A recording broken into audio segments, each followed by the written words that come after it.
think it's the low-hanging fruit where you have the best quality of AI helping L&D. So naturally, in your authoring tools, that's where a lot of the AI use cases started within the industry. I remember when a couple notable LMSs 5 years back started really pushing, there was a tool called Shape to help shape content and merge PDFs and video together. Now you're seeing that enhance in particular areas in your authoring tools, for example, translation, but also with assessments and testing. You're seeing a lot more AI use cases in coaching. There's an enormous amount of data within organizations. So setting up in the flow of work tools for coaching and learning in real time or performance learning. And some interesting use cases starting to come into play with ROI around the analysis. So predictive analytics on where programs might land. We're working on with Cognota evaluations. I think for the most part, it's very sporadic where there's pockets of AI across the tool stack. Where we have seen the biggest real impact is around speed and reaching markets, reaching more markets. And this is when it comes to video and audio production. When we make our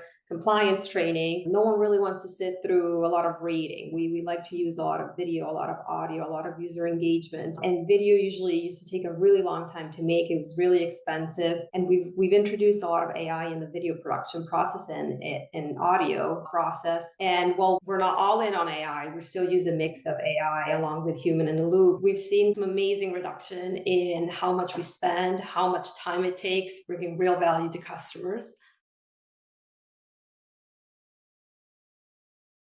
I just think it's about doing your homework and not trusting the vendors that you trust to make your decisions. You still need to make the decision for your business to see if it's the right type of thing, and don't think that AI is just going to give you complete transformation. I was thinking about an example. I remember when cell phones first came out and my dad had that brick Motorola, and fast forward to today, you now got your iPhones and your Android. But think about how long it took for the technology to advance. And it's not that long for going from the brick to that iPhone. But at the same time, AI, even though it's been around for a long time, it's only being applied commercially now. And it is advancing quickly. But L&D is sort of last in line for a lot of the business functions where there is that transformation. And so we'll see transformation come a little bit later. And I think that people should get ahead and think about what does that ecosystem look for us to actually drive transformation versus just relying on the vendors to say that they'll do it for you.